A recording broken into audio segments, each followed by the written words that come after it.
So ayan, inispalto na dito. Pero hindi pa tinapos, kabilang side lang. Damn! Yan lang oh. Honda, hindi pa doon sa kabila. Ito lang ang inispalto. Sobrang tagal na dito, hindi siya na-espalto. Nung last time nag-vlog ako dito, 'di ba? Nung last vlog ko is napaka ano pa dito, lubak. Sabi ko nga, ang tagal-tagal na dito, hindi pa nagawa.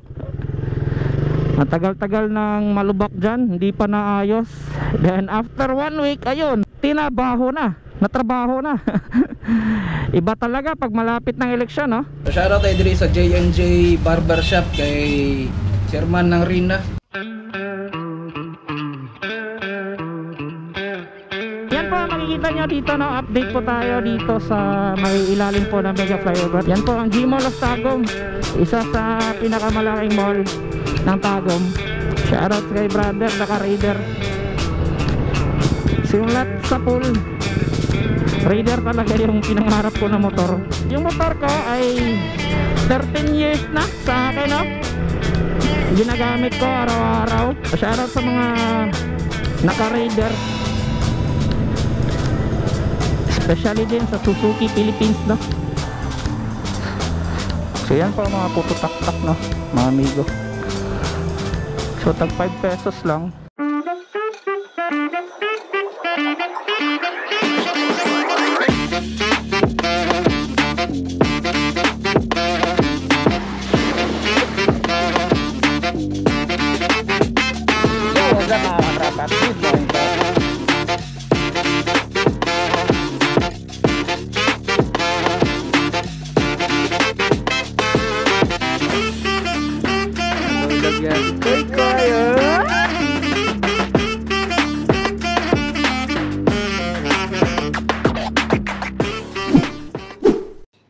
Haba na ng buhok ko.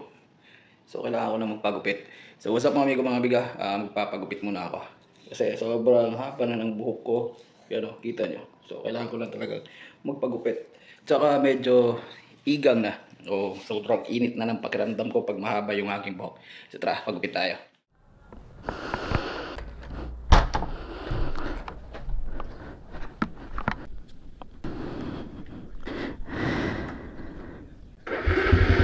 Wala na pala akong gas.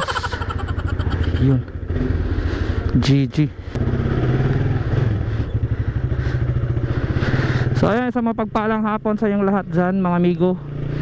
So ayan, punta tayo ng barbershop para magpagupit. So ayan, inispalto na dito. Pero hindi pa tinapos, kabilang side lang. Damn! Yan lang oh. Honda, hindi pa doon sa kabila. Ito lang ang inispalto. Sobrang tagal na dito, hindi siya na-espalto. So ngayon lang naisipan na malapit na ang eleksyon. Hindi rin diniretso yung espalto sa amin, di ba? Ang lapit na lang eh, dapat diniretso na lang sana para sama na doon sa amin sa harapan. Saka dito may inispalto na din. Nung last time nag-vlog ako dito, di ba? Nung last vlog ko is napaka ano pa dito, lubak. Sabi ko nga, ang tagal-tagal na dito, hindi pa nagawa. Ang tagal-tagal ng malubak dyan, hindi pa naayos. Then after 1 week, ayun, natrabaho na. Iba talaga pag malapit ng eleksyon, no? Pag walang eleksyon, parang pabulag-bulagan na lang, di ba? Ang ginagawa ng ibang mga politiko. Pag eleksyon may magagawa, kaso nga lang doon sa amin, di ba? Half lang yung ginawa. Siguro baka hindi pa nila tatapusin. Half lang kasi hindi pa naman tapos yung eleksyon. Doon na siguro tatapusin kapag siguradong nanalo sila, di ba? Parang ganon eh, di ba? Hindi na lang talaga tinapos. At saka hindi diniretso sa amin, sa may harapan, na konting-konti na lang man yung sa may amin eh, para ma-semento, may spalto na din yun sa amin. Yeah boy. Sobrang tagal na doon. Nire-request ng taga doon na sana masemento na dito sa amin kasi donated na naman yung na-donate naman yung sa harapan eh, yung sa may harapan ng bahay namin. Yung daan doon is donated na. So pwedeng nang masemento. Kaso nga lang hindi man lang napansin. Di ba? So ang sinigurado lang na may spalto is yung sa harapan lang naman ng barangay captain eh.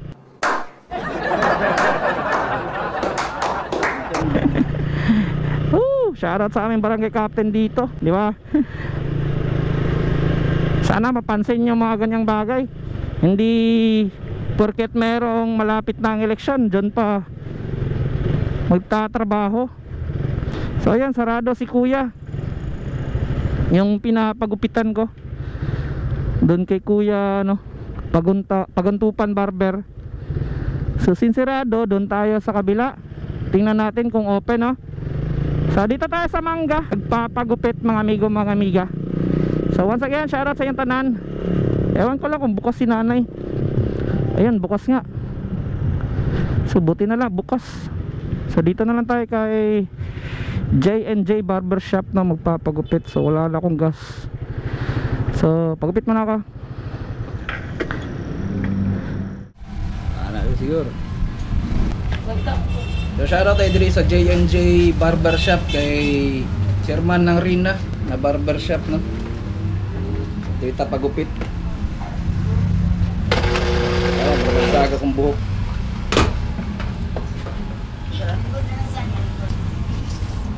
So girenovate pa ang yahang barbershop diri ni ng Rina. Layo pa na yung kaunan. Dali naman ito mga Gubay kayo itong mga babae. Ito, nasa ito.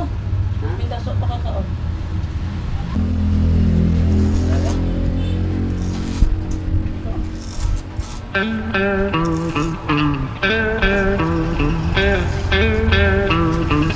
Dito man dapat lang.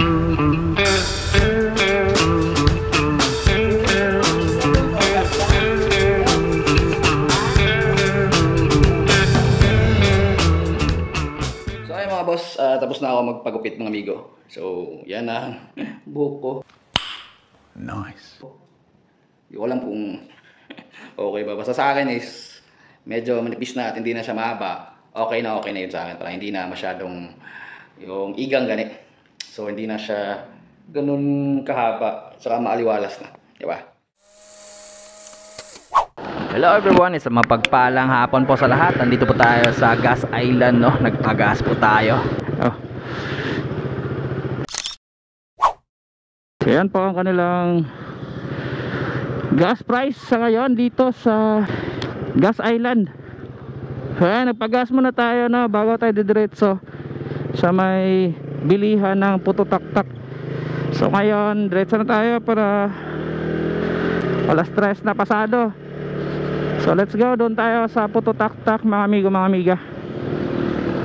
So shoutout nga pala sa mga solid na followers natin dito sa Tagum City, no?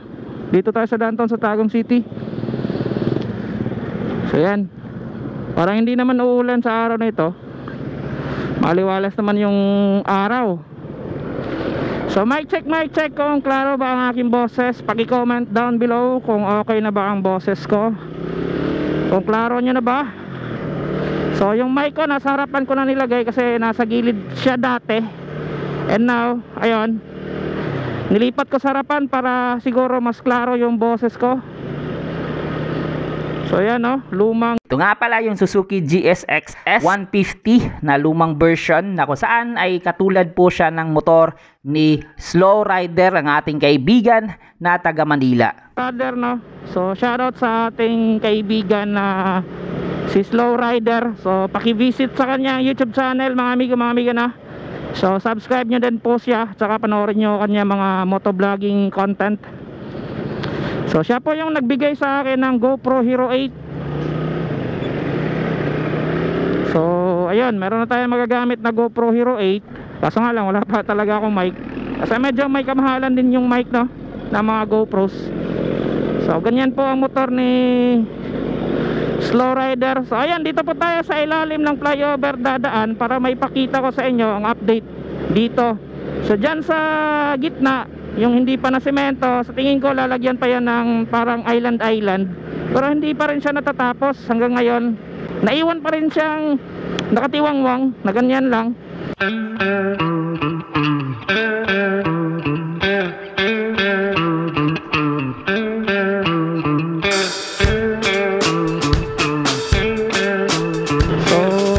Naked bike, isang sulit din na naked bike ng Suzuki for beginners na naked bike, no? Yun, maganda yon. Matipid din sa gas.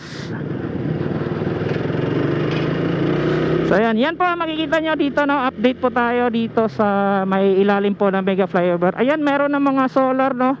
Ini-install sa gilid po ng flyover. So mauna ang mga solar sa ibabaw na makita nyo. Goods na goods po kay hayag man pun tan-aw, no? Ang dalan. Yan, dito sentro. Makikita nyo naman yung mga yellow nasa gilid ng flyover. Mga solar yan. Ayun, mas goods na goods para mas maliwanag dito, no? So yan po makikita nyo dito sa ilalim. Dito na side, no, sa may gilid po ng flyover, sa may G-Mall. Yan po ang G-Mall of Tagum. Isa sa pinakamalaking mall ng Tagum. Sarap tumambay dyan at sa mag window shopping. Mas masarap kung may pera ka, diba? So ayan, binuksan na pala dito, no? Nilagyan na ng daanan dyan. So dati nakasarado kasi dyan eh. So ayan, nilagyan na.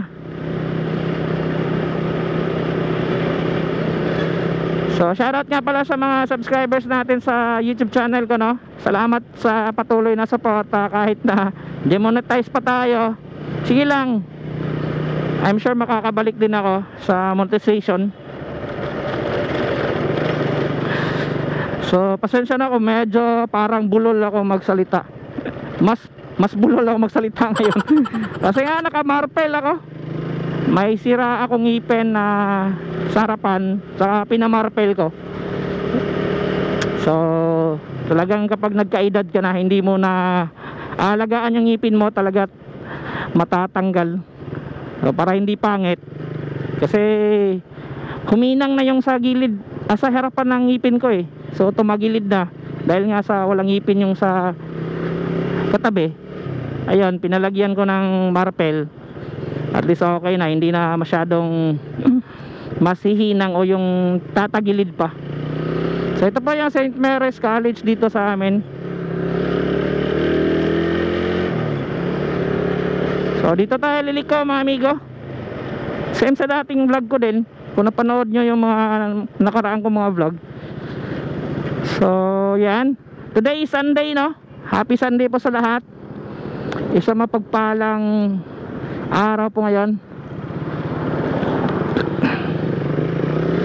Gusto ko sana doon sa downtown dadaan, kaso medyo alanganin ako sa oras.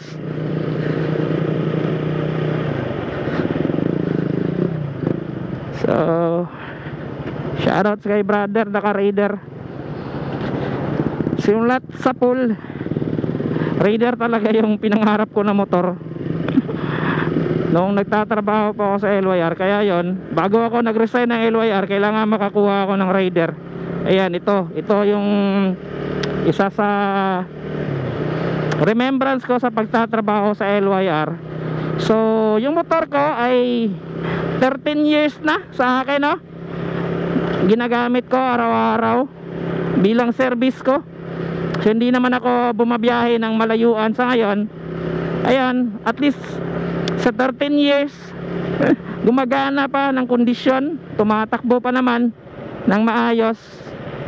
So I don't know sa iba kung umabot ba ng 13 years yung kanilang mga motor. Yung stock pa talaga yung kanilang makina, no? Sa akin stock pa, wala pa akong ginalaw sa ilalim ng makina.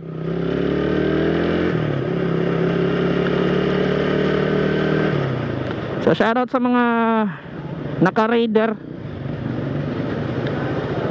especially din sa Suzuki Philippines, no? Sana magkaroon tayo ng sponsor, no? Para mas gagana pa tayo sa pagbablog. Mas okay kasi may sponsor, diba? So dito yung puto-tak-tak, mga amigo, no? Pag 5 lang. Sige lang po muna mga amigo, no? So dagang salamat sa pagtanaw. Hopefully nakaabot ka dito. Huwag kalimutang mag-like, mag-comment at paki-share ng video na ito para makatulong po kayo sa mga ginagawa ko content. Dagang salamat, amping takanunay para wala lumping. So yan po mga puto tak-tak, no, mga amigo. So tag 5 pesos lang ang puto tak-tak. So bibihira ka lang talaga makahanap ng puto tak-tak sa Tagum. Yan, dito yan sa may Seminary Drive, makikita nyo nagbebenta ng puto tak-tak.